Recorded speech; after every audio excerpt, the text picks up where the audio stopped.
Bapak dan Ibu sekalian, bismillahirrahmanirrahim. Assalamualaikum warahmatullahi wabarakatuh. Sehat-sehat ya, ini alhamdulillah, ini sudah menjelang maghrib nih kalau yang berpuasa, tapi ini semangat anak-anak muda, ini masih komplit.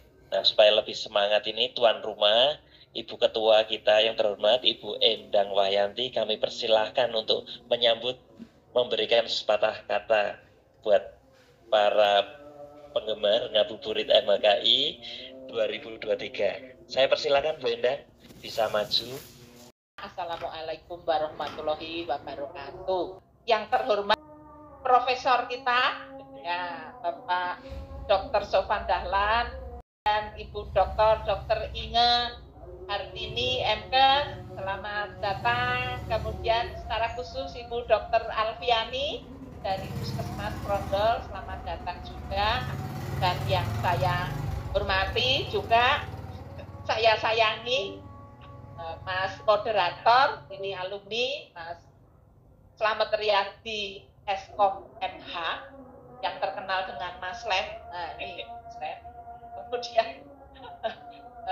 semua yang hadir di sini, anak-anak sekalian, pada sore hari ini kembali MHKI Jawa Tengah bekerja sama dengan Magister Hukum Kesehatan Unika Sugio Pranoto menyelenggarakan kegiatan ngabuburit yang rencananya akan dilakukan dalam 2 kali, ya, 2 tahap. Ini yang pertama, kemudian nanti yang kedua pada hari Kamis. Ya, berbahagia sekali pada akhirnya kita bisa bertemu kembali dalam suasana tradisi akademik, ya, tradisi ilmiah yang dilakukan oleh MHKI Jawa Tengah bersama dengan Magister Hukum Kesehatan Unika Sugio Pranoto dalam bentuk talk show hari ini, terkait tentang penolakan pasien gawat darurat.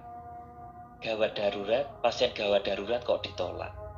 Yang akhirnya ini saya bacakan singkat saja ya. Ini jadi ada kisah diskusi ini memang dipicu dari kasus yang kejadian yang dialami Ibu Kurnaisi, usianya 39 tahun. Ini adalah seorang ibu hamil waktu itu yang berasal dari Kabupaten Subang, Jawa Barat. Nah, beliau ini meninggal dunia di perjalanan karena dia waktu itu ketika dirujuk oleh bidan ke RSUD Ciereng, Subang pada tanggal 16 Februari 2023 itu ditolak. Ya, dengan alasan kalau tidak salah kamarnya penuh gitu. Nanti Dokter Inge bisa menambah ya kasusnya ya. Lalu akhirnya ketika dirujuk pasien ini meninggal di tengah jalan. Nah, ini kenapa hal ini bisa terjadi, dan yang paling penting bagaimana supaya hal seperti ini tidak terjadi lagi. Ini cukup ironis karena seorang pasien meninggalnya itu tidak mendapatkan pelayanan di rumah sakit. Nah, kita akan mendiskusikan permasalahan ini dengan ya sersan ya, serius tapi santai. Jadi ini sudah ada pakar-pakarnya. Ini boleh pegang mic-nya supaya yang di sana bisa dengar, monggo. Boleh pinjam mic satu lagi dulu ya, terima kasih. Ini semua sudah bunyi, tapi memang yang paling kencang yang ini, tapi suaranya sama aja. Baik, di sebelah sana tadi sudah ada nih profesor kita tersayang, ini Dr. Sofwan Dahlan. Selamat sore Pak Sofwan Dahlan. Pakai mic Pak supaya suaranya masuk di sana. Pakai mic ya, supaya di Zoom kedengaran. Jadi yang betul saya bukan profesor, tapi saya guru besar. Guru yang perutnya besar, kepalanya besar alias sombong. Ya. Tapi yang lain-lainnya besar apa enggak ya, biar isi saya aja yang tahu ya. Iya, saya kira itu. Beliau ini kalau di grup MHK ini pusat rujukan. Kalau ada pertanyaan terkait kasus-kasus sengketa medis ini nanyanya. Makanya kami panggilnya tuh Profesor Sofwan Dahlan. Baik, yang pertama tadi sudah hadir Pak Tenun, Pak Sofwan Dahlan. Lalu yang kedua ini ada Dokter Inge. Lengkapnya siapa ya, Dokter? Inge Hartini. Inge Hartini. Sehari-hari ini kesibukannya? di Rumah Sakit Elizabeth. Di Rumah Sakit sekarang. Elizabeth sebagai Ketua Komite Mutu. sebagai ketua mutu. Wah, ini terima kasih sudah menyempatkan diri untuk ikut berbincang-bincang pada sore ini. Dokter Inge, terima kasih. Nah, yang kedua ini Dokter Arfiani ya, leres ya? Alifiani, itu nama lengkapnya itu aja? Oh, Alifiani Saraswati. Panggilannya Dokter Alif. Ya, Bu Alif ini dinasnya di mana?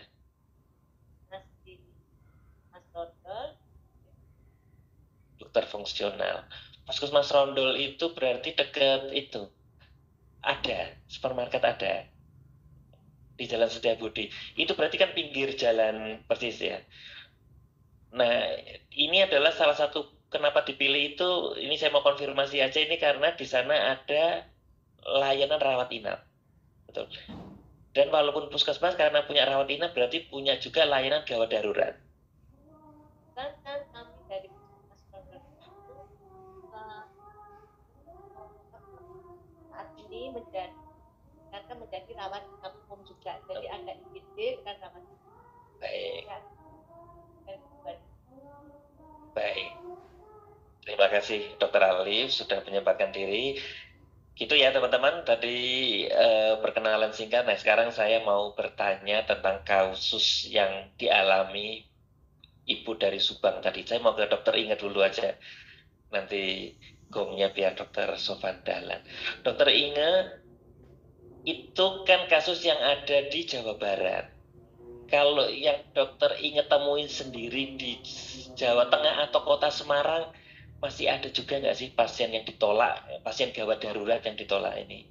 Silakan dokter. Kalau yang di Jawa Tengah akhir-akhir ini setahu saya sih sudah tidak ada ya. Tapi di daerah lain masih tetap banyak. Seperti kemarin saya baca itu di daerah Banyumas. Banyumas memang bukan Semarang ya, tapi di Jawa Tengah. Kemudian kasusnya apa dokter? Di sini pasien radang otak yang viral dipulangkan sampai ditolak rumah sakit. Jadi memang saat ini semua yang diviralkan itu lalu menjadi masalah. Kalau belum diviralkan itu rupanya diam-diam saja ya. Kemudian juga ini ada korban laka lantas dibiarkan terkapar hingga tewas depan puskesmas di Oku Timur. Ini Jumat 7 April. Oh, ini baru banget itu. Baru, ya.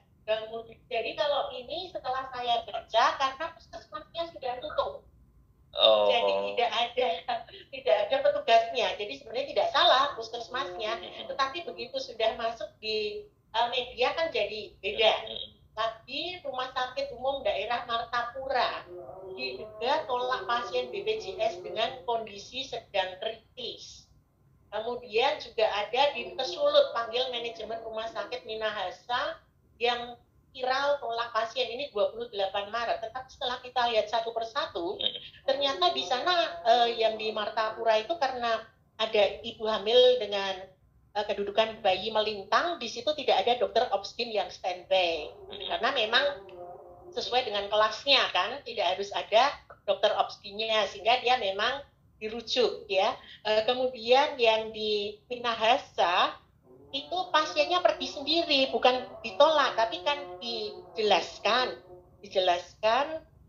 bahwa di sini kasus emergensi itu seperti apa. Jadi nampaknya pengertian gawat darurat versi pasien dan keluarganya dengan pengertian gawat darurat tenaga kesehatan itu sering berbeda. Katakanlah kalau gawat darurat dari versi pasien, panas tinggi itu gawat darurat. Tetapi kita juga punya yang namanya gawat darurat kalau itu mengancam nyawa kalau tidak segera ditolong atau menimbulkan kecacatan. Sehingga di IGD selalu ada yang namanya triase. Triase itu untuk memilah-milah pasien mana yang benar-benar gawat darurat yang perlu pertolongan. Jadi bukan yang datang pertama di IGD yang ditolong, tetapi yang gawat darurat dulu ditolong, baru kemudian yang tidak gawat, tidak darurat, atau gawat, tidak darurat, atau tidak darurat tapi gawat. Tidak darurat tapi gawat itu katakanlah pasien CA, kanker ya, sudah stadium 4 sudah metastase datang ya, dia kan sebenarnya tidak darurat tapi gawat. Nah, seperti itu. Tapi gawat. Nah, kalau tidak gawat, tidak darurat, itu katakanlah orang terjatuh kemudian memar tapi dia jerit-jerit kesakitan karena tidak tahan sakit padahal hanya memar saja. Nah, itu tidak gawat, tidak darurat. Dia sadar, dia bisa teriak. Nah, itu tidak gawat, tidak darurat. Tapi kalau gawat darurat itu seperti ibu yang hamil, yang mau melahirkan, itu sebenarnya gawat darurat. Maka masuknya ke PONEK, masuk pertama. Ke IGD, kemudian kalau saya baca di media, dia dipindahkan ke PONEK. Nah, rupanya di sana di PONEK itu bidannya juga baru selesai menolong persalinan, ya. Kalau yang saya baca, jadi kalau kita membaca memang kita perlu dari dua pihak, dari pihak rumah sakitnya maupun dari pihak pasiennya dan media, karena umumnya kalau sudah sampai di media itu kan jadi bom ya, jadi wah kelihatannya rumah sakitnya kok tega gitu ya. Tetapi kita juga harus lihat bagaimana di sana, dan di sana memang tampaknya si pasien itu dia sudah melakukan rujukan secara online, tapi belum di ACC. Jadi sekarang itu kan rujukan ada yang namanya sisrute, itu dari pasien BPJS. Nah, dia belum di ACC atau di ACC tapi tidak punya ICU. Jadi itu kan butuh ICU, dia tidak punya sih ini. Tapi dia belum sampai ada jawaban itu, dia sudah datang di depan rumah sakit.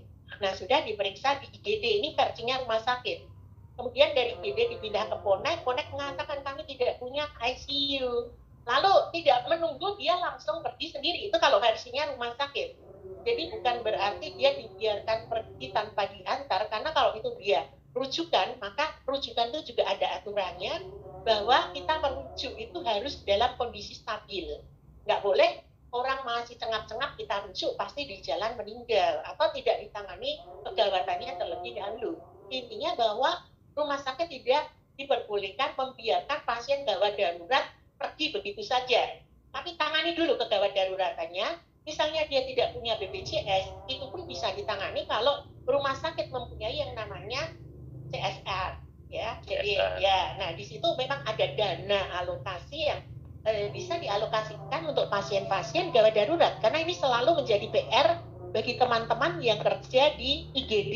Pasien tanpa tuan, pasien tidak mempunyai jaminan, dia gawat darurat, boleh sejauh mana ditolong sampai misalnya tidak bayar pun itu menjadi tanggung jawab rumah sakit. Nah, seperti itu yang nampaknya perlu ditegakkan di semua rumah sakit, sehingga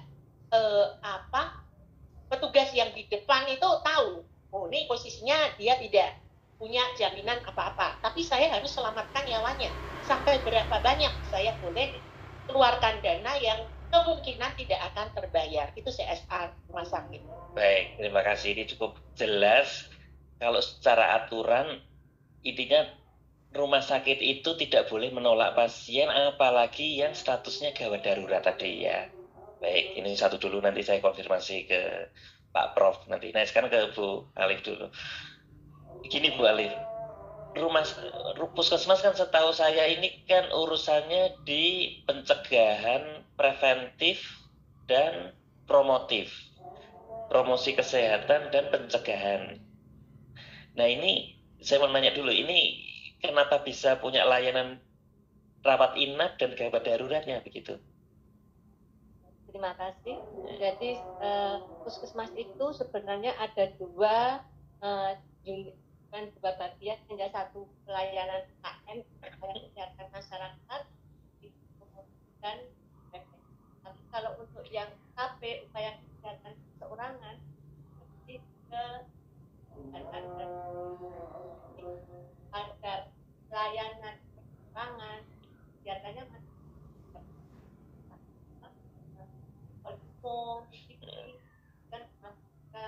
pelayanan KSK. Jadi pelayanan KSK itu ada pelayanan KM dan ada pelayanan KIK, UKP, itu contohnya seperti itu. Jadi di pelayanan puskesmas yang UKP itu masuk juga di situ pelayanan gawat darurat, karena Mas Rondo percaya menjadi pelayanan puskesmas rawat inap dan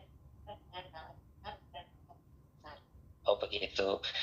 Baik, ini berarti di Puskesmas Rondol itu sudah ada layanan rawat inap dan tentu saja gawat daruratnya. Ini mulai kapan? Kita operasinya IGD itu November 2022. November. Ya.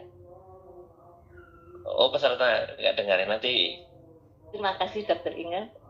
Ya, jadi kita mulai IGD dan rawat umum itu November 2022. Jadi November, oh baru saja. ya. Nah ini sekarang walaupun baru saya mau nanya ini, apakah sudah ada pasien IGD-nya? Sudah. Nah Jadi, biasanya apa ini? Jadi IGD kami itu, ini tadi pagi saya lihat kasusnya ya, itu 99 Januari, 99 Februari, 176 bulan Maret. Tetapi tidak semua yang di IGD itu seperti tadi disampaikan Dokter Inge bahwa itu gawat darurat yang tidak gawat ini jadi karena ini puskesmas jadi kan lingkupnya kecil ya Dokter Inge. Jadi IGD juga tindakan, jadi gabung dengan ruang tindakan, jadi ganti perban ya di situ, seperti itu. Jadi memang. Jadi Yon Sewu berarti sampai sekarang itu belum ada yang betul-betul termasuk kategorinya gawat darurat itu belum pernah. ada. Jadi kami pernah merujuk satu pasien gawat darurat menurut kami ya. Jadi ini pasien malam sebelumnya ceritanya kan sudah ke IGD rumah sakit. Malam sudah ke IGD rumah sakit, oke. Kemudian dari IGD rumah sakit tidak bisa rawat inap karena mungkin tidak sesuai dengan tadi kriterianya. Terus disuruh minta surat rujukan ke puskesmas. Tapi karena kami itu sebenarnya kalau triase itu ini cerita nggak apa-apa ya? Iya memang harus cerita. Silakan. Triase pertama itu justru dari ini contohnya tukang parkir itu sudah bisa triase. Kalau pasien kelihatannya keluar ini ada luka, berdarah, kemudian kecelakaan lalu lintas atau jatuh itu langsung sama Pak parkir itu langsung ke IGD karena kita kan IGD-nya bisa dengan bangunan poli. Nah itu satu triase awal itu di situ. Kemudian kalau di poli di loket pendaftaran itu mereka juga bisa triase. Biasanya kalau dilihat dari visual wajahnya kok kelihatan kesakitan, lemas, kemudian sesak, nafas itu langsung UGD saja, nggak usah lewat loket pendaftaran, nggak usah lewat poli. Jadi pasien ini sama loket pendaftaran di alurnya diarahkan ke langsung ke UGD, IGD ya namanya. IGD itu setiap harinya yang menjaga ada perawat jaga satu. Kemudian kalau dokternya karena kami kan ada UKM UKP, kemudian dokternya ada yang cuti hamil, kemudian dokternya kepala puskesmas sibuk, jadi merangkap. Jadi konsulan aja kalau di IGD. Jadi setelah kami datang, saya lihat BCS-nya kok nggak bagus gitu ya, kesadarannya agak menurun, kemudian orangnya responnya juga agak lambat. Setelah diperiksa ternyata biasanya kami kan kalau di IGD itu pelayanan pertama yang dilihat adalah mungkin namanya survei primer ya. Jadi pertama dilihat itu mesti vital sign sama kondisi sirkulasi darahnya, kemudian pernafasannya bebas apa enggak. Kemudian setelah dilihat sudah bagus, kita cek gula, ternyata gulanya hampir 500. Orangnya sudah kayak somnolen, jadi ini yang tadi ya, yang pasien tadi ya. Itu langsung sama si petugas loketnya kan langsung di IGD. Kemudian setelah kami lihat dia ternyata gula tidak teratur, tidak terkontrol, kemudian ada penurunan kesadaran, kemudian sudah takikardi, nadinya cepat dan tensinya agak tinggi. Kemudian kami putuskan harus dirujuk ke rumah sakit. Oh, jadi akhirnya dirujuk juga. Jadi setelah penanganan awal pasien sudah kita beri biasanya sih untuk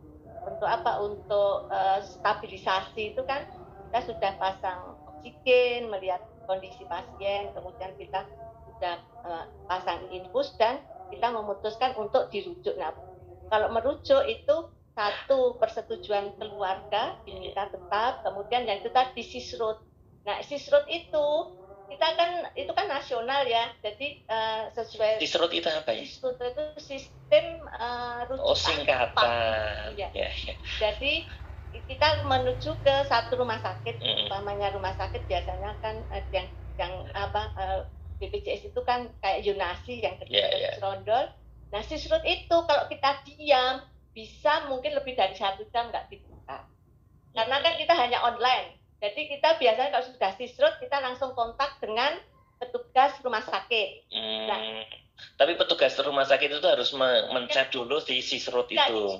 Harus telepon dulu. Karena hanya sisrut yang kita nggak di otak ya.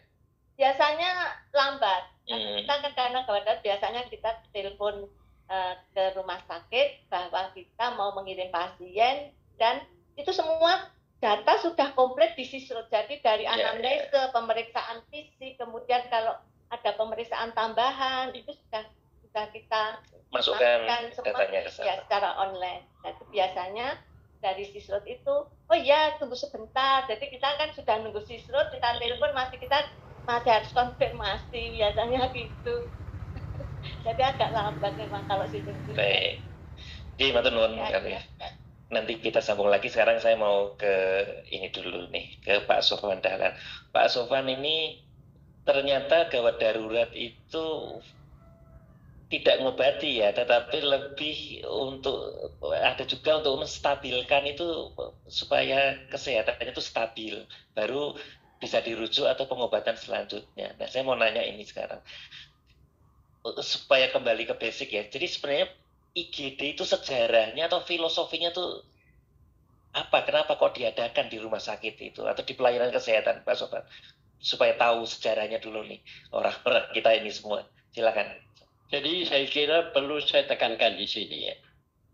Apakah rumah sakit itu punya IGD ataupun tidak punya IGD?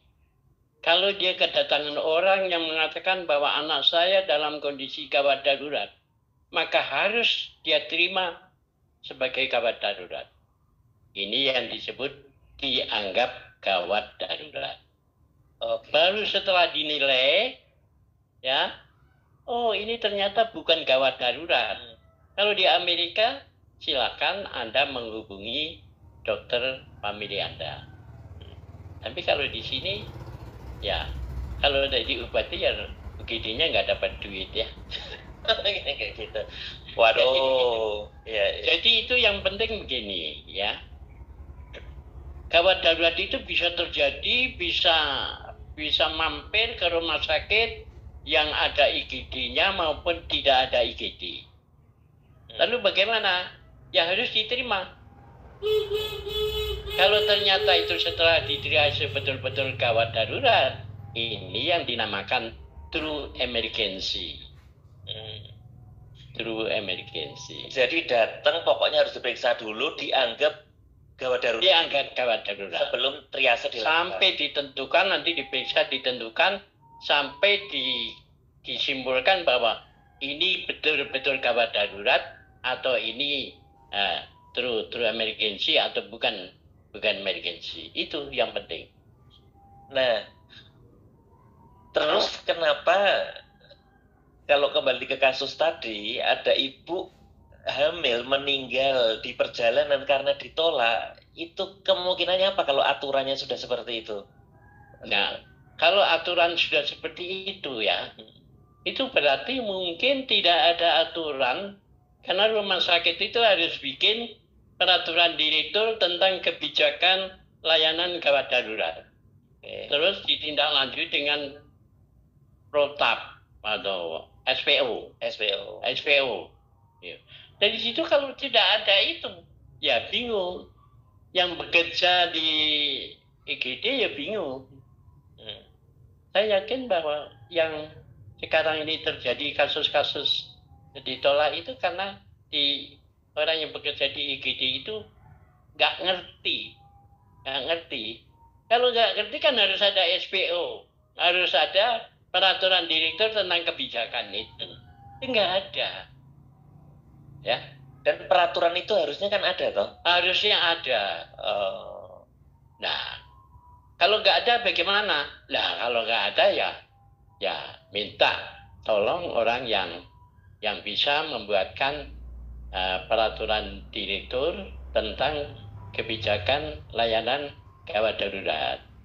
Lalu setelah itu bikin SPO tentang pelayanan gawat darurat. Gampang kok. Lalu ada SK yang menunjuk tim gawat darurat seperti itu atau penanggung jawab gawat darurat itu. Selanjutnya setelah ada SPO tadi harus ada penanggung jawab kan? SPO itu kan sebetulnya sudah menjelaskan tentang who, when, how, dan what, ya. Jadi apa yang harus dilakukan, siapa yang harus melakukan, bagaimana cara melakukannya dan sebagainya. Itu SPO itu.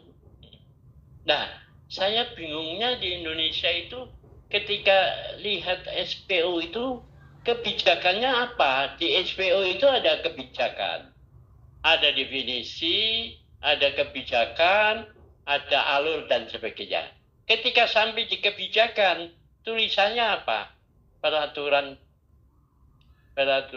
Menteri nomor sekian dan sebagainya. Tidak begitu. Kebijakan itu harus mencantumkan kebijakan apa yang dituangkan di dalam peraturan direktur tentang kebijakan itu. Mungkin bisa ditunjukkan, Pak. Boleh. Nah, yang mungkin hampir selesai ya. Hampir selesai. Nah, terus ya hampir selesai yang nomor 40 atau berapa itu ya. Ya. Nanti boleh Anda copy ya. Terus hampir selesai. Yang 40 apa berapa? Coba lihat. Ya itu satu semester Mas kalau satu-satu ini. Ayo. Kalau ini di sini komplit, pelit ya. Anda boleh nanti minta itu. Mana, Mas? Bagaimana cara menjadikan SPO menjadi budaya sebelumnya? Nah, sebelumnya. SPO layanan gawat darurat di IGD. Pengertian pelayanan gawat darurat di IGD adalah tujuannya untuk kebijakannya adalah pasien yang datang ke IGD harus diterima dan dianggap sebagai gawat darurat serta dilakukan triase. Jika hasil triase bukan gawat darurat, maka pasien kalau di luar negeri disuruh menghubungi dokter keluarga. Tapi kalau di sini ya terserah apa kebijakannya. Ya jangan direktur. Anda harus ke poliklinik. Biasa ke poliklinik itu kalau pagi, siang ya. Kalau malam gimana? Itu harus ditentukan. Jika hasil triase ternyata gawat darurat, maka dan sebagainya. Tapi yang penting jangan pasien didorong keluar rumah sakit. Ya. Kalau betul-betul gawat darurat, yang pertama lakukan stabilizing dulu. Stabilisasi.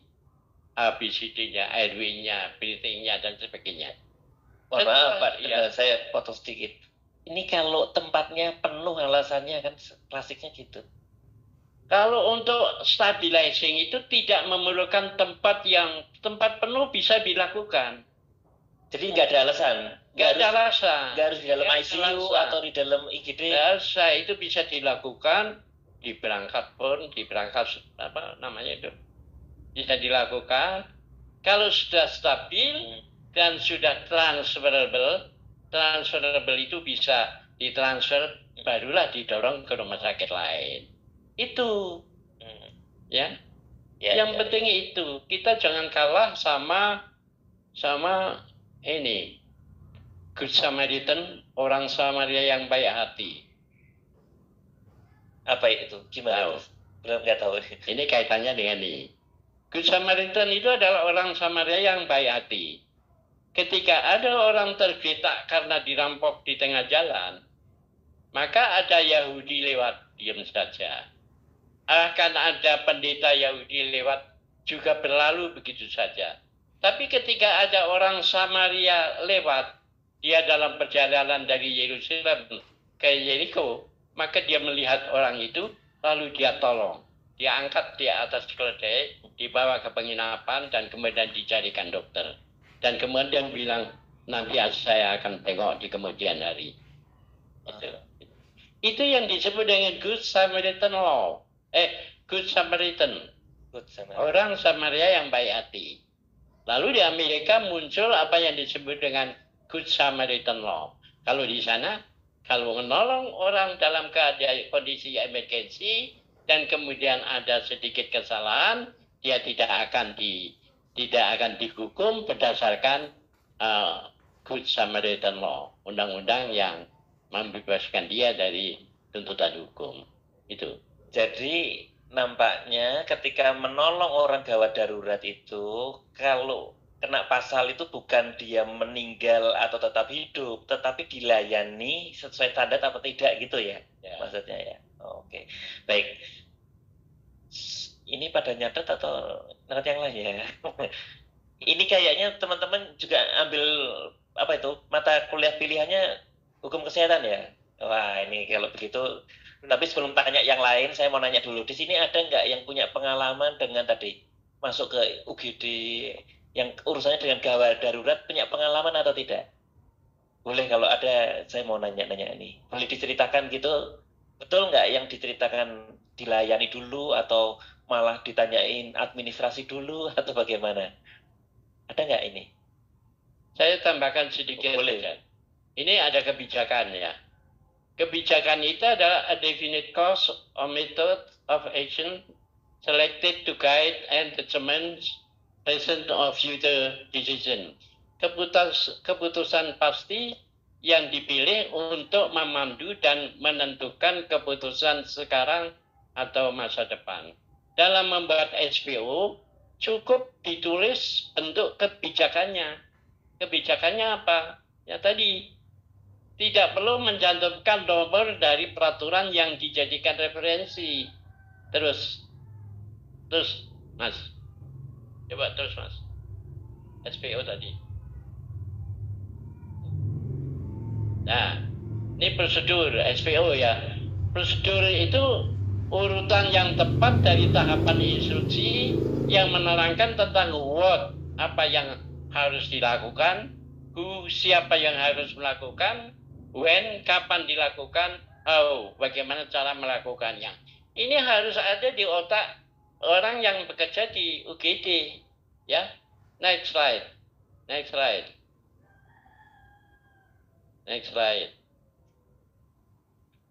next slide.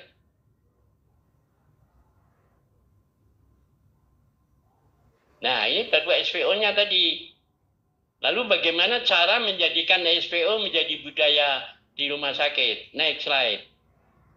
Yang penting harus ada aturan dulu. Aturan itu nanti di understanding, dipahami, baru di application, dari diterapkan setiap hari, barulah nanti akan menjadi culture. Ya, ini menurut Wilson, agenda vouching itu memerlukan waktu yang lama, bisa sampai 10 tahun. Jadi hati-hati yang bekerja di UGD itu jangan gonta-ganti orang ya. Tapi harus itu supaya tahu. Tapi yang penting di UGD itu harus ada SPO. Di UGD juga kalau perlu ada kebijakan direktur tentang pelayanan di UGD, itu yang penting. Ya. Tapi yang penting lagi tadi, rumah sakit itu punya IGD atau tidak punya IGD, kalau ada pasien gawat ya harus diterima, harus distabilizing dan kemudian ditransfer kalau tidak bisa merawat. Itu saya kira itu. Terima kasih Pak Suwardalam, cukup jelas. Ini tadi nggak ada ya yang punya pengalaman dengan IGD? Moga-moga nggak ada ya. Tapi kalau ada, ini sudah dengar ya, ini tidak untuk pelajaran aja loh, untuk aplikasi dalam kehidupan ini langsung dibaca. Ini menurut Profesor Sopan Dahlan, itu nggak boleh. Nah sekarang saya ke Bu Inga. Bu Inga mana tadi yang kencang suaranya? Ya, Bu Inga, walaupun ini sudah jadi peraturan, faktualnya kasus-kasus penolakan gawat darurat masih terjadi. Nah, sepemahaman atau sepengetahuan Bu Inga, dari kasus-kasus itu tuh apa yang terjadi sih Bu? Jadi ke ranah hukum atau rumah sakit ada yang pernah kena sanksi, baik pidana maupun administratif yaitu seperti apa? Atau mungkin Bu Inga punya update juga terkait kasus di Subang tadi Bu? Ya, jadi kebetulan saya mengikuti diskusi waktu itu dengan direktur dari Rumah Sakit Subang ya. Pada waktu malam hari itu bersama dengan Perdahuki, Persatuan Dokter Ahli Hukum Kesehatan. Nah, di situ memang dari Bapak Direktur itu dan Dinkesnya juga ada. Jadi di situ ada komunikasi yang terkendala. Jadi komunikasi antara bidan dengan bidan yang ada di Ponek dengan bidan yang mengantarkan pasien tadi. Jadi pasien tadi memang dalam keadaan hamil dan sudah cukup bulan sehingga harusnya segera ditolong dan dia muntah-muntah. Nah, ini kan yang harus dilihat kegawatannya itu di mana. Apakah memang ada tanda-tanda eklamsi atau tidak. Nah, ini yang kita tidak tahu persis karena memang tidak ada rekam medik yang lengkap yang ditampilkan ya. Tetapi kalau dari Bapak Direktur itu memang mengatakan bahwa karena tidak ada ICU, ini nanti kan kalau dia dioperasi harus ada ICU yang siap standby. Jadi memang di sini ada dilema bahwa di satu sisi kalau dia menerima kemudian prasarananya tidak sesuai dengan standar, itu juga tetap menjadi bumerang bagi rumah sakit ya. Tetapi memang intinya bahwa dia harus periksa dulu ini pasien kondisinya seperti apa. Lalu tadi gawat darurat stabilkan dulu.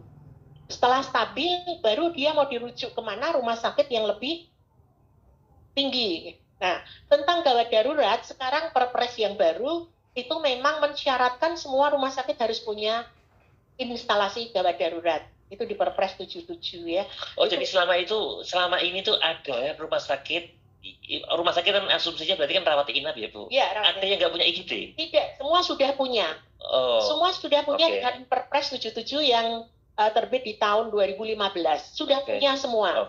Sudah punya semua dan di situ juga rata-rata rumah sakit sudah terakreditasi. Nah, di dalam standar akreditasi ini juga ada kriteria bahwa IGD harus buka 24 jam, 7 hari, 7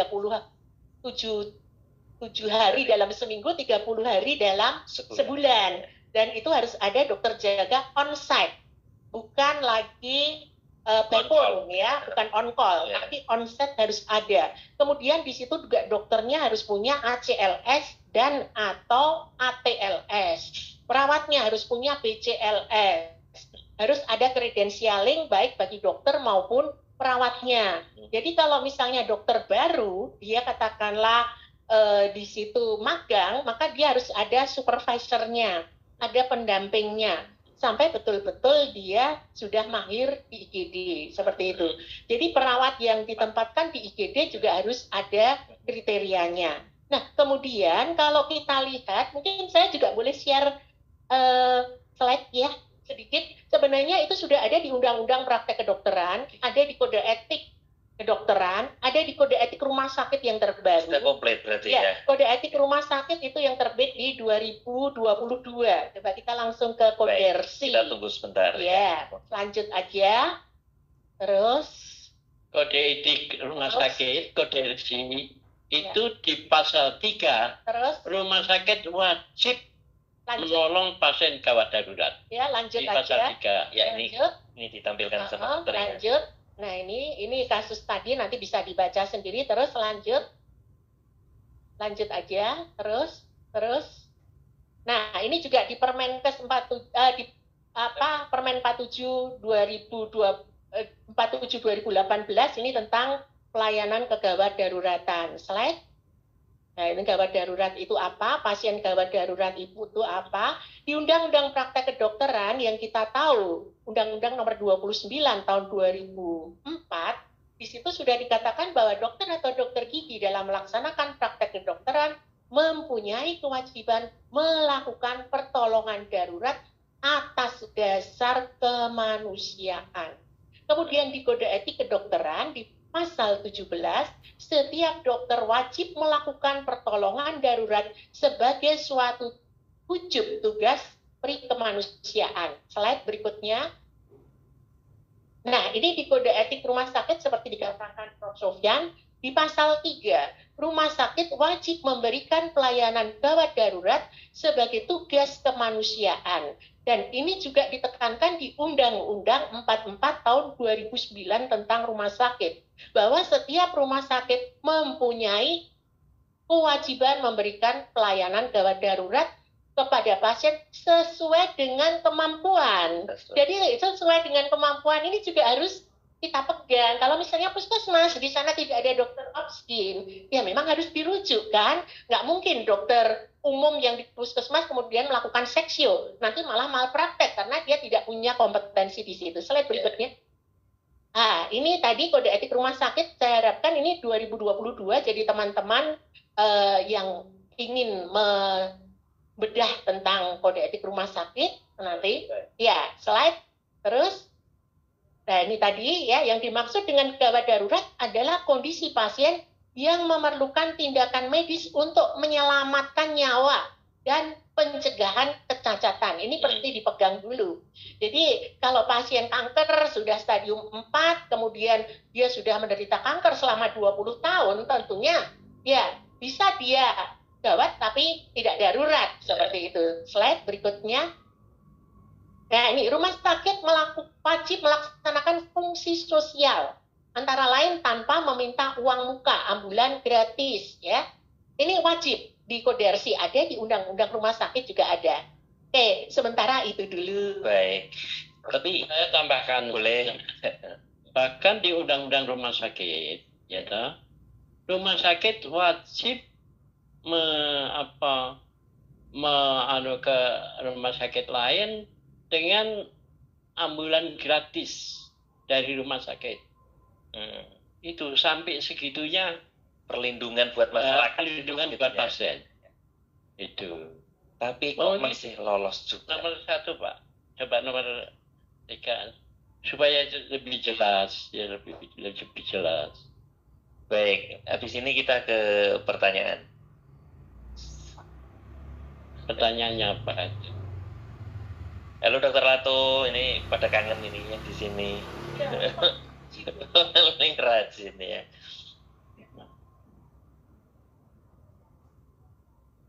Baik. Singkat saja dulu kita ke Pak Sofwan Dahlan. Kita nanti habis ini akan membaca pertanyaan yang sudah ada 10.000 pertanyaan. Oh, 0 saya dong. Mohon maaf ini sudah mendekati saat-saat kritis ini ya. Ya, terus slide. Ya, akhirnya darurat. Ya. Slide. Lapar darurat ya ini. Jadi begini, ketika accident room atau emergency room bagi kasus emergency akibat trauma, ya dibuka untuk pertama kali tahun 68, segera mendapatkan respon yang sangat positif dari masyarakat Amerika. Tidak kurang dari 35 juta orang datang ke emergency room. Pada tahun 84 melonjak 160. Ya. Pasien yang datang pun tidak terbatas hanya pada emergency akibat trauma saja. Karena penyakit juga. Celakanya dari pasien yang datang hanya sekitar 5% saja yang benar-benar true emergency. Apa sebabnya? Slide. Apa sebabnya? Slide. Emergency room disukai, emergency room itu equity. Disukai masyarakat karena semakin menurunnya jumlah dokter yang mau dipanggil ke rumah pasien. Emergency room terbuka round the clock, ya. Pasien emergency room biasanya lengkap, fasilitas ya. Emergency room dikelola oleh high skill personil dan asuransi di Amerika bersedia menanggung seluruh biaya layanan di emergency room. Next slide. Next slide. Bagaimana aspek hukumnya? Aspek hukumnya itu, ini saya bicara soal aspek hukum, bisa apa definisinya, apa kajian hukum, kewajiban hukum, apa sanksi, dan sebagainya. Yang penting kalau dari sisi etika, dokter punya etika untuk menolong pasien dalam keadaan gawat darurat, pasal 17 ya. Lalu kodersih mewajibkan rumah sakit harus menolong rumah sakit dalam keadaan gawat darurat, yaitu pasal 3. Ya. Jadi kodersih, Pak, apa bedanya antara kodersih dan kodeki? Ya. Kalau kodersih itu yang dikawal adalah rumah sakit sebagai lembaga yang dianggap person, dianggap orang yang bisa melalui melakukan perbuatan hukum melalui stafnya, ya itu. Kalau kodeki itu yang dikawal adalah dokter, bukan rumah sakit, ya itu. Saya kira itu. Baik, terima kasih. Ini sebelum kita ke sana, saya sedikit aja ke Bu Alif. Bu Alif ini, mohon maaf ini ya, mendengar cerita dari para pakar-pakar ini tadi, puskesmas itu sudah memenuhi syarat ini tadi belum ya? Iya. Itu mbaknya bunyi ya? Ya. Ya, kebetulan kan ini karena berkaitan juga dengan akreditasi. Iya. Kan salah satunya adalah pelayanan kegawat daruratan. Iya. Jadi sebenarnya secara dokumen kayak kita sudah harus mempunyai kebijakan kepala puskesmas tentang pelayanan kegawat daruratan. Dari kebijakan itu turun menjadi pedoman pelayanan kegawat daruratan. Kemudian turun menjadi SPO. SPO-nya macam-macam, ada SPO emergency, ada SPO rujukan emergency. Nanti karena itu kan diminta sesuai dengan yang tadi Dokter Inge juga menyampaikan, kita juga karena diakreditasi, jadi kita harus membuat ya dokumen. Dan saya sangat berterima kasih sekali karena yang paling susah itu bagaimana membudayakan SPO itu bisa menjadi pegangan kita dalam bekerja. Nah itu yang jadi sebenarnya aturannya sudah ada, tapi bagaimana menjadi itu tadi slide yang keberapa itu? Ya, kalau bikin mungkin lebih gampang ya, tapi aplikasi menjalankannya ya. Tapi sudah bikin belum? Sudah. Ya, kita mau reakreditasi yang kedua ini. Sudah. Ya. Sudah ada kebijakan itu tentang itu sudah. Ya, itu aja diapalke. Nah, itu yang mengamalkan. Iya. Jadi yang penting dari itu kan knowledge-nya dikuasai dulu, baru understanding. Setelah understanding di application, diterapkan. Kalau sudah di application itu dijadikan perilaku sehari-hari, behavior, maka otomatis ini akan menjadi culture. Nah, tadi dari culture-nya tadi. Baik. Oke, sekarang kita ke peserta kita ada berapa ya, Mas Edwin? Ada 127. Wow, luar biasa. Nggak ada kerjaan ya? Di sana ya. Saya nggak berani GR ini. Tapi mungkin kangen sama Pak Sofan Dahlan ya. Boleh ini, sudah ada berapa pertanyaan ini? Waduh, ini saya milihnya bagaimana nih? Jangan urut aja. Semoga saya sanggup. Tetapi saya kepengen dengar suara yang ada di sana. Boleh? Yang tanya dulu geser ke atas, Mas Edwin. Ini sudah paling atas. Oh, oke. Yang pertama Bambang untuk suruh cuman share. Yang izin bertanya tadi. Tanya, ini saya minta buka aja ini. Dokter yang atas. Oke, lalu Mahfud Yasin. Pak Lalu Mahfud Yasin, monitor bisa dibuka mic-nya supaya kami bisa mendengar suara Anda yang di sana. Pak Lalu. Wah, sudah. Jangan-jangan sudah buka ini yang di sana. Oh, dikunci. Sudah juga sekarang coba lagi, Mas. Pak Lalu. Sudah Halo, ditutup selamat sore. Silakan. Kalau bisa Selamat. kameranya lebih baik. Tapi silakan. Iya Pak. Selamat sore kepada dosen saya juga, Dr. Inge. Selamat sore. Bisa ketemu lagi, bisa lihat lagi.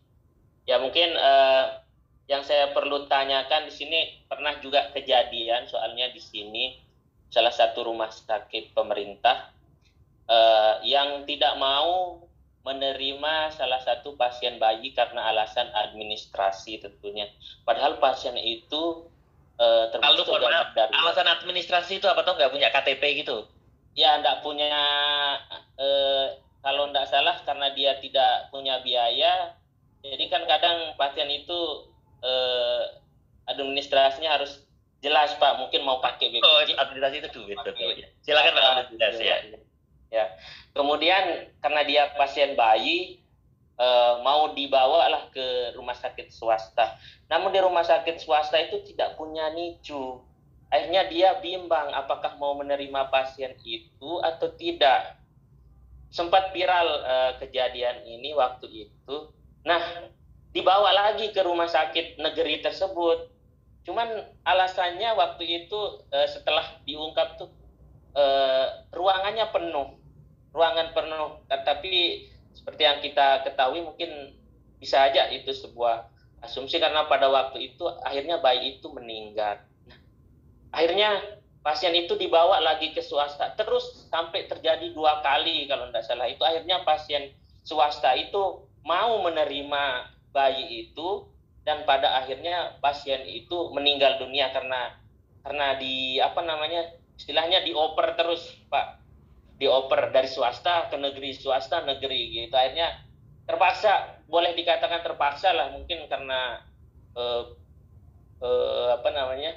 mungkin kasihan atau gimana, akhirnya diterimalah pasien itu, akhirnya meninggal walaupun tidak punya NICU begitu Pak. Nah, pada yang kita lihat pada kenyataannya memang proses administrasi itu lebih diutamakan oleh rumah sakit.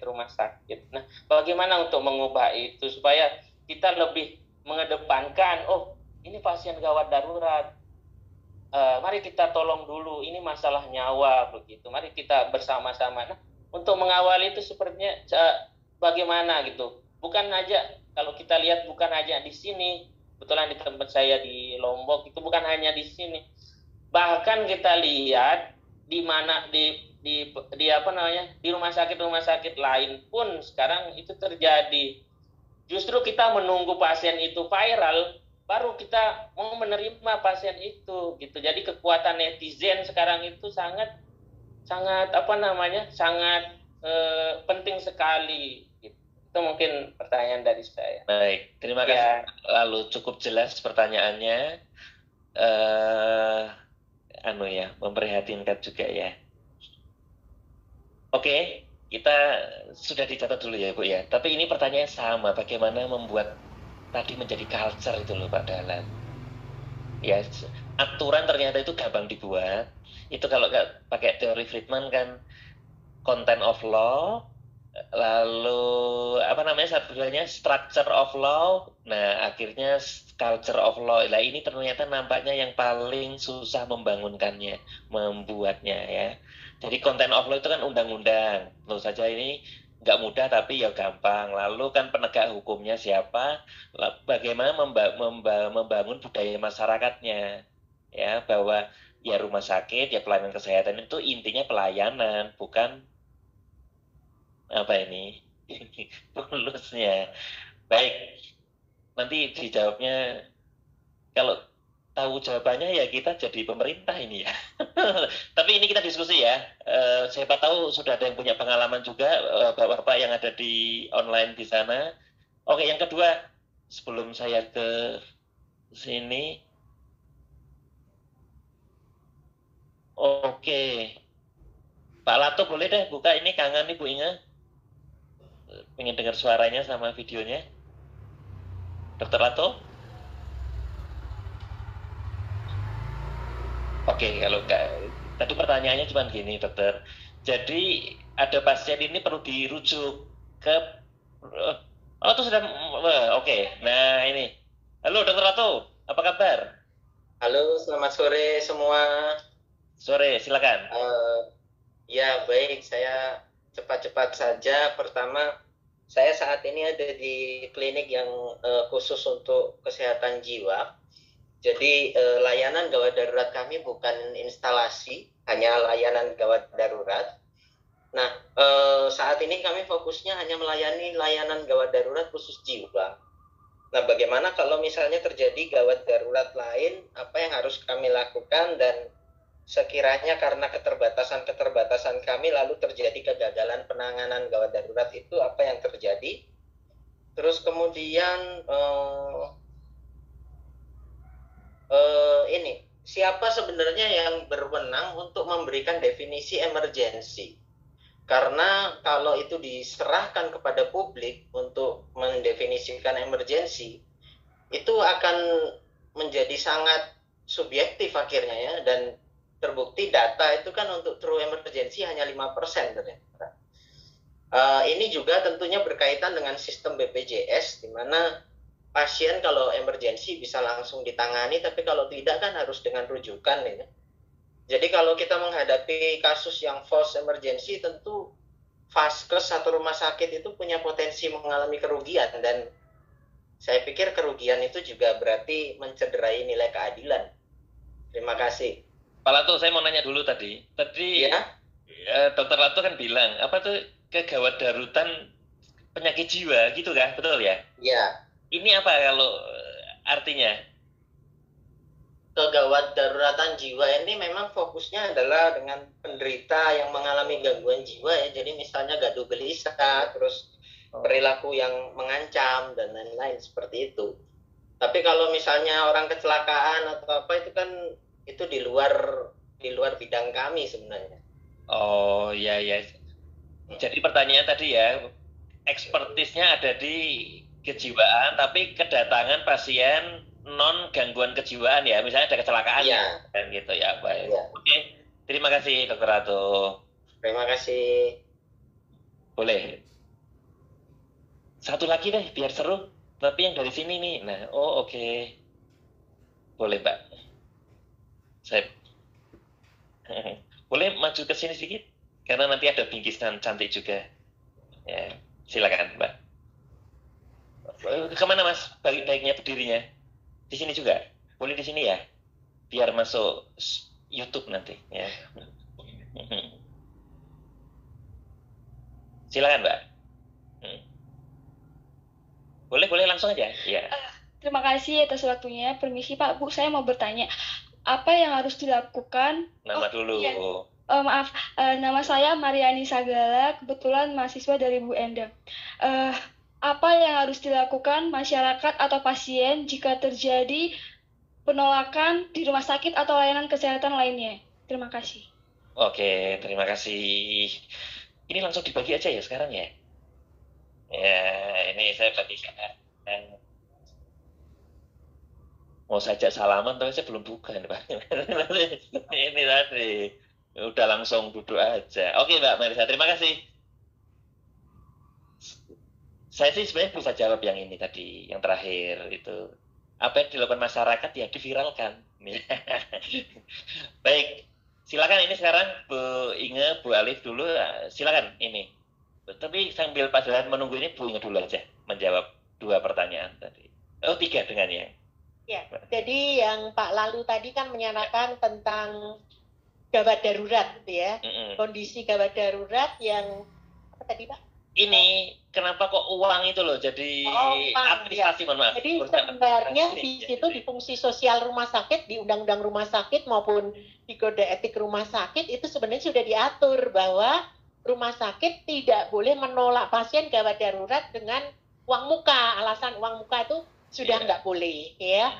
Jadi itu berarti rumah sakit melanggar undang-undang rumah sakit maupun kode etik rumah sakit, ya. Dan di situ sudah ada sanksinya kalau sampai pasien tadi meninggal, ya. Menolak pasien gawat darurat sampai mengakibatkan pasien tadi meninggal dunia, tentu yang kena direkturnya ya, pertama ya. Apa hukumannya? Kemudian pemiliknya, ada kurungan dan denda ya, seperti itu. Kemudian kalau untuk tadi Dokter Lato, klinik khusus kesehatan jiwa, memang sekarang ini walaupun itu klinik, orang itu kan taunya itu klinik dan di situ ada dokter. Oleh karena itu, walaupun kita melayani pasien jiwa, tidak boleh ketinggalan untuk tetap melakukan update untuk ACLS ya. ACLS, ATLS itu tetap harus diupdate sehingga paling tidak kita bisa ABC atau BCLS sudah.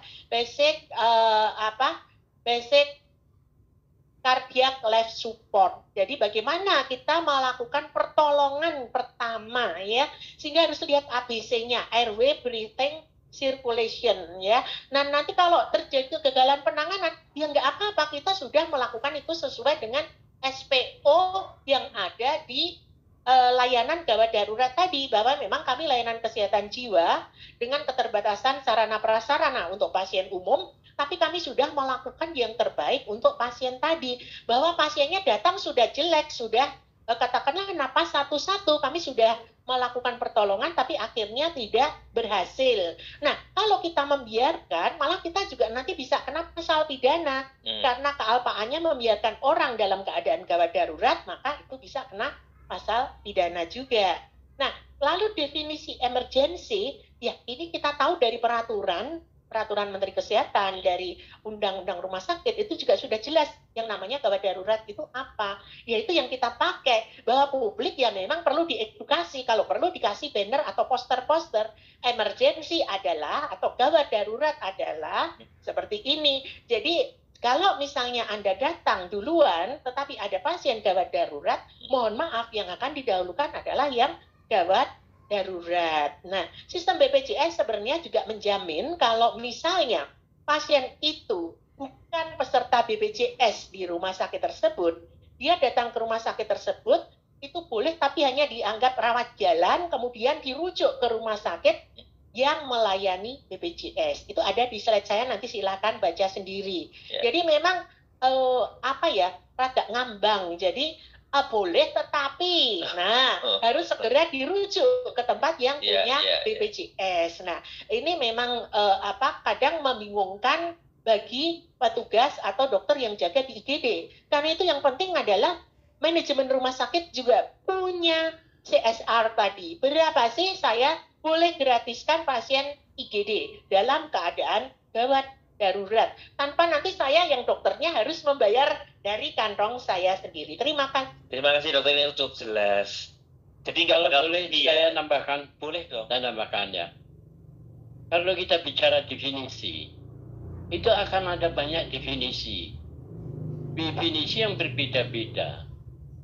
Tapi orang mendefinisikan itu kan berdasarkan perspektifnya masing-masing. Boleh saja definisi dari American Hospital Association dengan yang lain. Coba slide. Ini apa definisi emergency? Slide. Yang penting kita pakai salah satu definisi emergency menjadi sangat penting sebab banyak kasus hukum yang penyelesaiannya hakim membutuhkan kepastian definisi lebih dahulu. Ini dari mana saja boleh. Silakan ya. Apakah dari undang-undang atau dari apa? Next slide.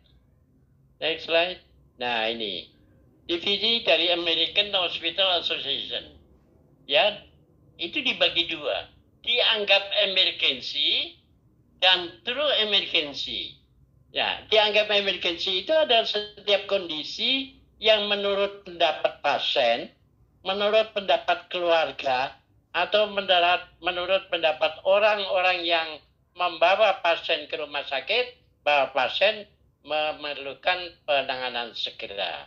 Jadi ini definisi menurut pihak pasien atau keluarga. Tapi kalau true emergency itu sudah definisi menurut pihak rumah sakit atau dokter. Yaitu setiap kondisi pasien yang setelah diperiksa secara klinis memang memerlukan penanganan segera guna mencegah pasien dari kematian atau kecacatan. Sudah selesai. Nggak sulit definisi. Next slide, coba. Nah, ini ada lagi definisi dari EMTALA, Emergency Medical Treatment and Active Labor Act. Jadi orang dalam persalinan aktif. Yaitu ini ya. Rasa sakit yang luar biasa itu bisa menimbulkan shock, bisa menimbulkan apa dan sebagainya, dan bisa membahayakan. Ini, ya next slide. Ini dari EMTALA ya. Definisi yuridis kita, ini pasal 1 angka Undang-Undang Rumah Sakit. Gawat darurat adalah keadaan klinis yang membutuhkan tindakan medis segera guna menyelamatkan nyawa dan pencegahan kecacatan lebih lanjut. Itu sudah komplit ya. Tidak ada pertentangan antara definisi satu dengan yang lain. Coba next slide, apa ini? Next slide.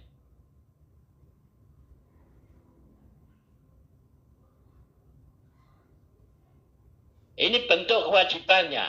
Kalau di luar rumah sakit kita melakukan Good Samaritan dalam bentuk stabilisasi dan transfer ke rumah sakit. Kalau di puskesmas, ya stabilisasi dan transfer ke rumah sakit jika kondisinya sudah transferable. Kalau di rumah sakit dengan initial emergency care, stabilisasi dan transfer. Kalau di rumah sakit dengan definitive emergency care, ya kita melakukan pengobatan selanjutnya. Next slide, coba ini. Nah, ini yang namanya Good Samaritan Law. Tindakan menolong sesama dengan sukarela atas dasar kemanusiaan, seperti yang dilakukan oleh seorang Samaria yang baik, Good Samaritan, ketika dalam perjalanan dari Yerusalem ke Yeriko, melihat ada orang tergeletak karena dirampok.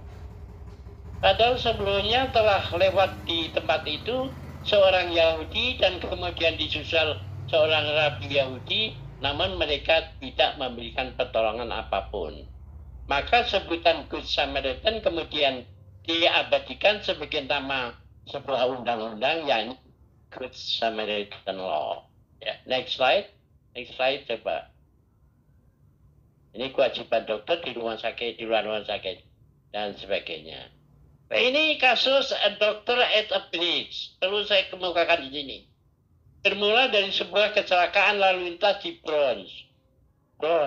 Whitestone Bridge di dekat New York gitu ya, yang menimpa seorang pengendara sepeda motor. Korban tergeletak di tengah jalan dan membutuhkan pertolongan segera. Namun seorang dokter yang kebetulan lewat terus saja berlalu. Celakanya kejadian itu dilihat wartawan, sehingga selama 4 malam berturut-turut menjelang Natal tahun 63, profesi medis dihujat habis-habisan oleh jaringan TV BBC. Bijaksanakah menghujat dokter tanpa memahami alasannya? Next slide. Satu saja. Tapi ini Kitty Conover. Kitty Conover itu seorang wanita muda yang ditusuk di luar apartemennya di New York City hingga meninggal dunia. Ada 30 orang yang menyaksikan kejadian itu, tapi tidak ada satupun yang menghubungi polisi. Pertanyaannya, adakah something having gone wrong with the American society? Jika jawabnya ya, maka dokter merupakan bagian dari masyarakat yang tidak kebal terhadap perubahan dalam masyarakat. Kalau masyarakatnya berubah, dokternya juga berubah. Itu kira-kira seperti itu. Ya. Oke, terima kasih. Selalu komplit penjelasan dari Pak Sofwan Dahlan. Nah, sekarang ini yang ke sini dulu nih. Silakan yang ingin mendapatkan bingkisan cantik dari hukum kesehatan, ya. Dan tentu saja mendapat nilai cantik. Kalau bisa ujian. Silakan, ada yang mau nanya? Oke, dua ya, boleh. Silakan maju, berdiri di sana biar masuk ke TV. Ya.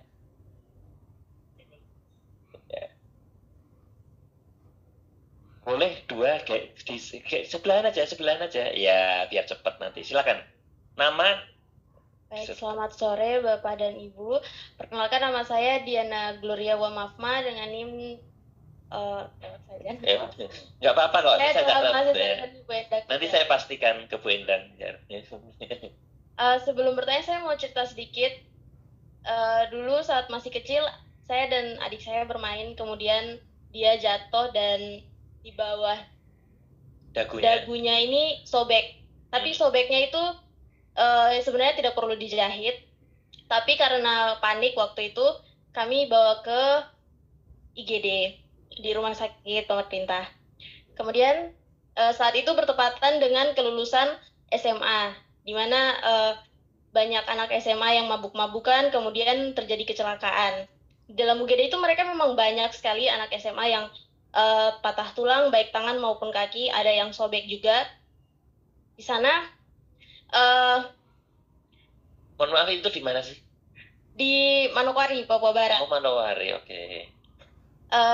Di sana ada salah satu perawat yang datang kemudian bilang, layani adik ini dulu. Mereka itu mabuk, jadi tidak perlu dilayani dulu, masih bisa tahan sakit. Apakah menurut Bapak dan Ibu tindakan tersebut dapat dibenarkan atau justru melanggar? Demikian. Kalau di sana tuh mabuknya mabuk apa sih? Saya kurang tahu. Oh, kurang tahu. Ya. Saya kan belum pernah ke sana, pengen tahu. Jangan mau ini mabuk canda lain itu urusannya ini. Ngarang ini. Ya, boleh, terima kasih. Selamat sore Bapak, Ibu, dan rekan-rekan sekalian. Nama saya Firgawan Adiyoga, murid dari Bu Indah. Iya, saya juga muridnya. Saya ingin bertanya, bagaimana kita sebagai masyarakat umum mengetahui prosedur yang sesungguhnya terkait gawat darurat? Karena dari beberapa kasus tersebut, pastinya stigma masyarakat tetap menyalahkan pihak rumah sakit terkait penolakan. Bagaimana cara menghilangkan stigma masyarakat umum terkait hal tersebut? Apakah ada sosialisasi secara bertahap di seluruh tempat atau ada cara yang lainnya? Oke, cukup jelas. Sekarang sini saya bagikan.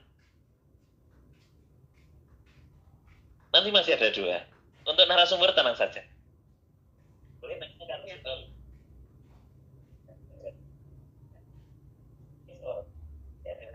Yang online nggak dapat ya? Yang online nanti ya. Kamu jangan lupa buat. Baik. Sudah ada 2 pertanyaan. Ini pertanyaan banyak banget dari online ini. Ya, coba kita buka satu sambil boleh dibuka, Mas? Ya. Baik. Oke. Sampai sini nih.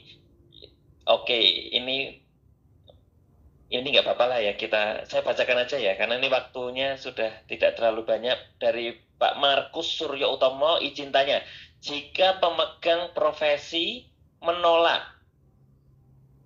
apa sanksinya? Kode etik, disiplin, atau melawan hukum? Ya, sekarang saya tadi mau nanya tadi ya. Jadi dari seluruh kasus yang ada, nih Bu Inge nih, juga nanti Pak Dalam bisa nambahin.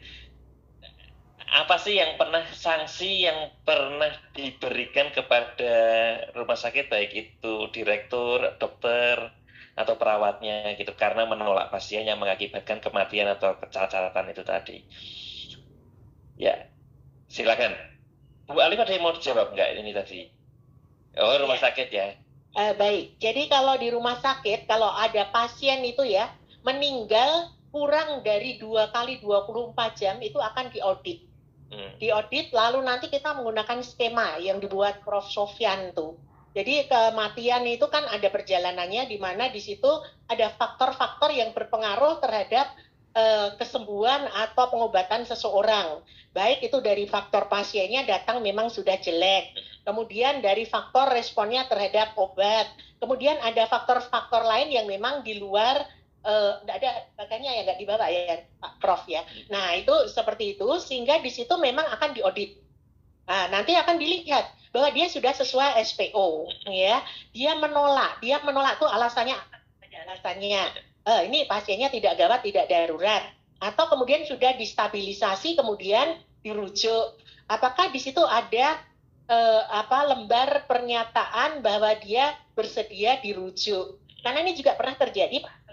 Ada seorang datang ke rumah sakit, dia butuh ICU. Bukan di salah satu rumah sakit pemerintah juga ya. Nah, kemudian ICU penuh. Dia mengatakan, nggak apa-apa, saya di Bangsal aja.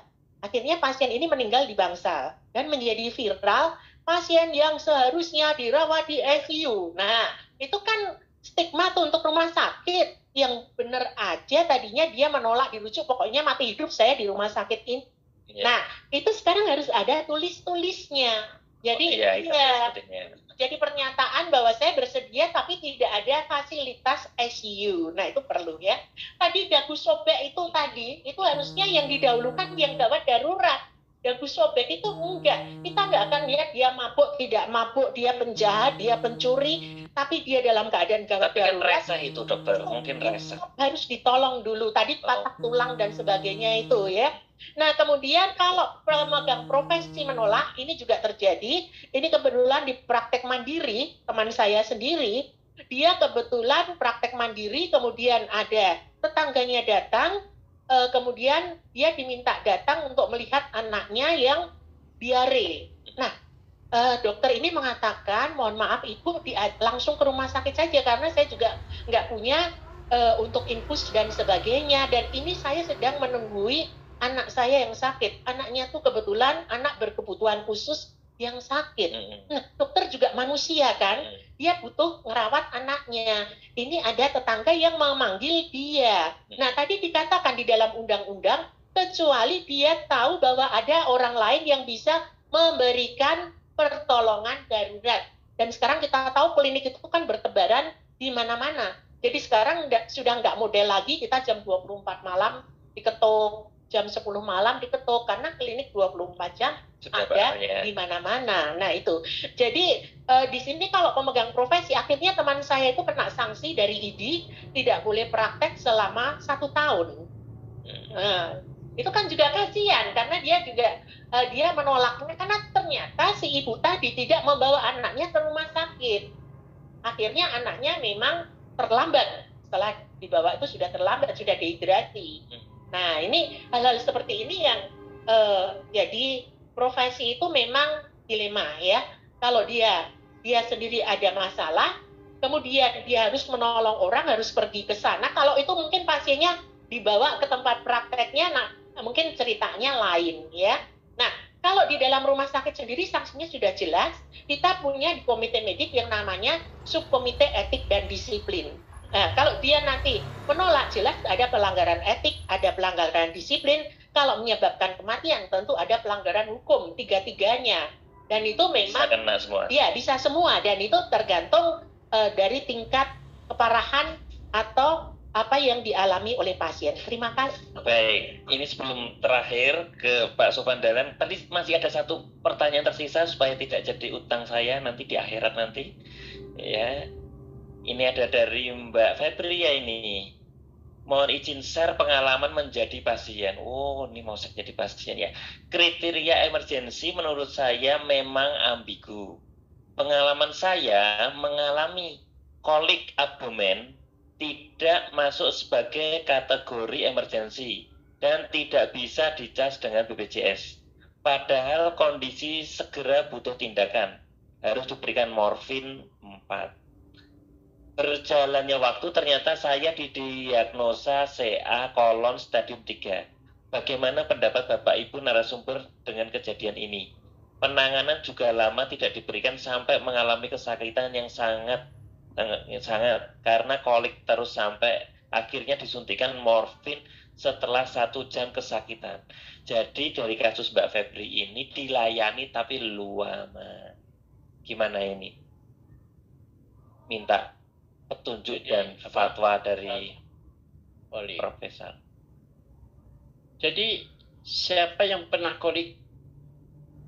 Ya, saya pernah. Ya. Kolik itu apa ya? Jadi betul-betul rasanya luar biasa. Kalau sampai terjadi shock itu kalau lama nanti bisa jadi ARF ya, acute renal failure dan sebagainya, bisa berbahaya. Jadi kalau saya setuju ini kalau kolik ya emergensi ya. Nah, itu yang perbedaan definisi antara BPJS dengan definisi yang lain ya. Ini yang perlu disinkronkan. Bagaimana kira-kira BPJS kalau di luar negeri kan ada itu yang kesakitan karena persalinan aktif. Itu juga termasuk emergensi. Coba itu ada yang coba emergensi yang persalinan aktif itu. Ya, mungkin nanti bisa dilihat sendiri ya. Ya, persalinan aktif. Itu sakit luar biasa ya. Sudah pernah melahirkan di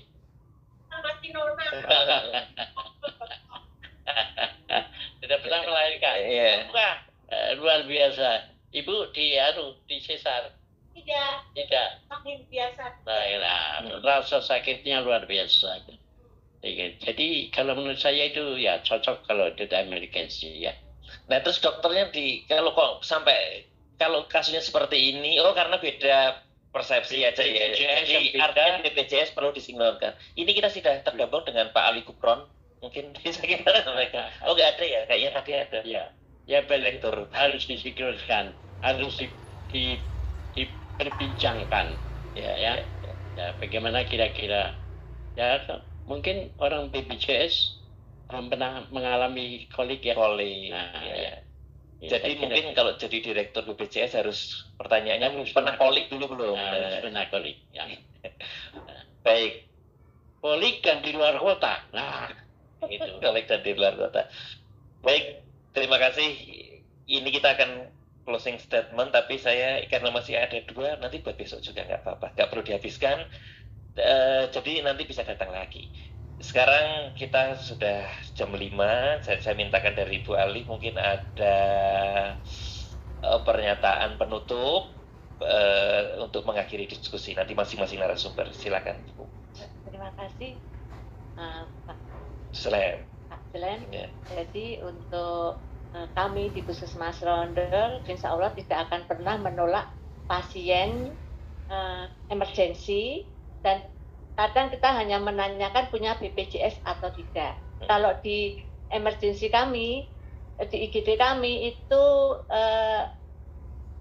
BPJS yang tidak ikut kita, FKTP-nya itu tetap kita layani. Kemudian kalau ternyata pasien ini tidak memiliki BPJS, kemudian KTP Semarang, kita lihat pasien ini kalau memang perlu dirujuk, kita justru membantu menguruskan UHC. Ya, alhamdulillah. Jadi kalau KTP Semarang memang kita lebih fleksibel kalau untuk membantu pasien, mungkin itu.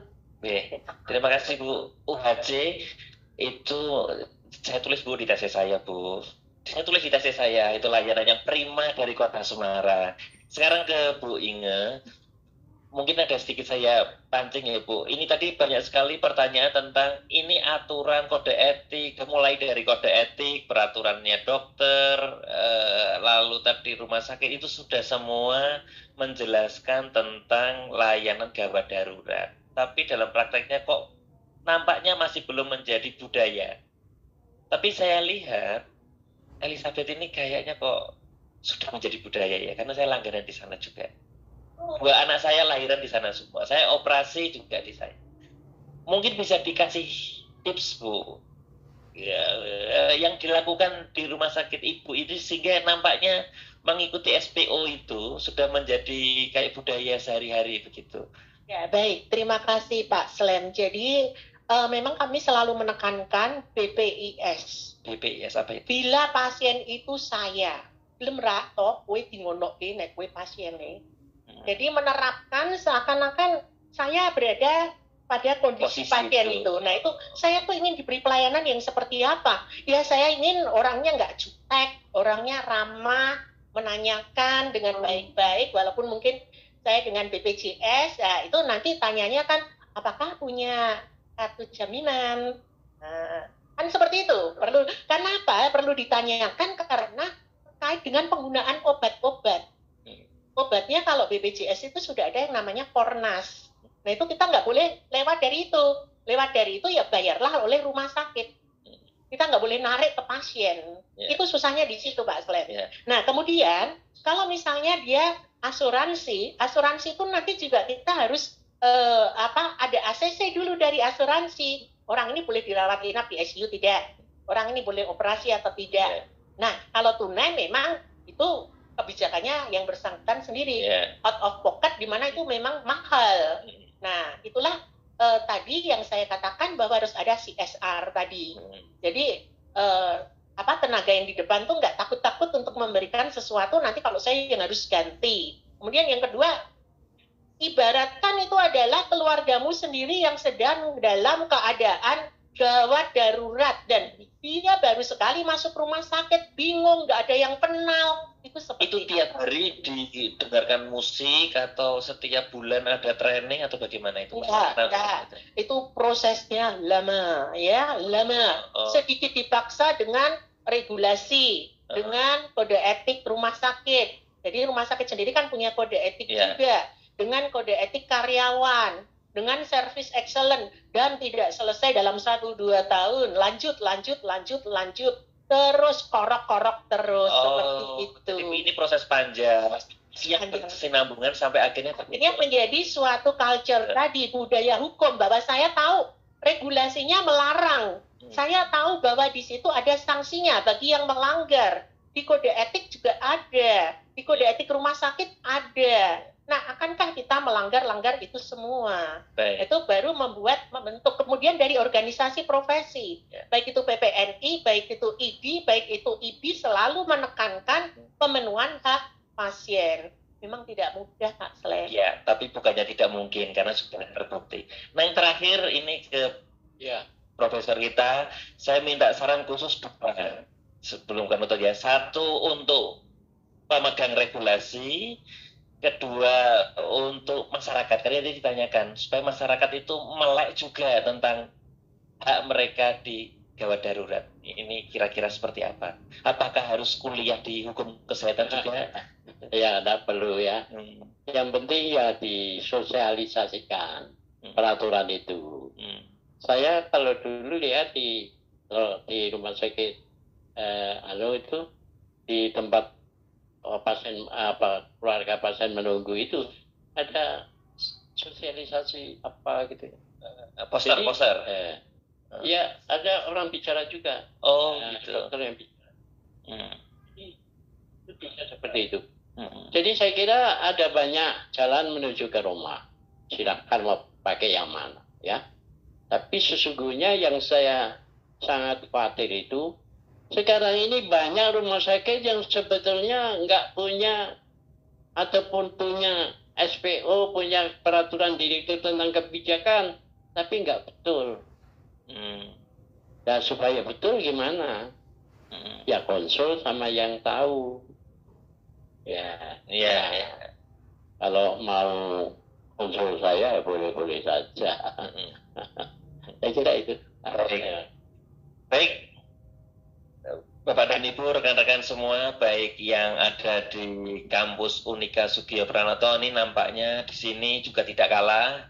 Sudah ada sekitar 200 orang di sini. Terima kasih. Kita kehadiran senior kita ini Mbak Sukini. Wah, ini Ibu Dokter ternyata meluangkan waktunya. Kok diam saja? Nanti mungkin yang berikutnya gantian yang akan menjadi pembawa acaranya. Rekan-rekan semua, saya nggak perlu menyimpulkan, konkretnya kesehatan itu adalah bagi semua orang sesuai dengan Undang-Undang Dasar pasal 28 ya. Jadi ya marilah kita juga cerdas ya. Jadi jangan mau diumbang-ambingkan ya. Itu, tapi supaya cerdas ya harus mau membaca, harus mau bertanya. Kalau hal ini nanti dipraktekkan tidak hanya di bangku kuliah, tapi juga di sekitar kita ya. Nanti kakak, ibu, adik harus tahu. Jangan sampai ada lagi, terutama saudara-saudara kita yang ditolak ketika mengalami kegawat daruratan. Oke, terima kasih kepada 3 narasumber kita beri aplaus ya. Terus jangan lewatkan juga diskusi kita yang gak kalah seru besok hari Kamis tanggal 13 tentang mantri suntik mati kademis ya. Bagaimana kok ada tenaga kesehatan itu menggunakan keilmuannya untuk menciderai bahkan membunuh orang lain. Nah, ini bagaimana kajiannya? Tunggu saja di jam yang sama ya, lusa hari Kamis tanggal 13 April 2023. Sini juga ada kelas offline-nya. Jadi silakan bergabung kalau ingin mendapat nilai A+. Ya. Terima kasih, matur nuwun. Wabillahi taufiq hidayah. Assalamualaikum warahmatullahi wabarakatuh.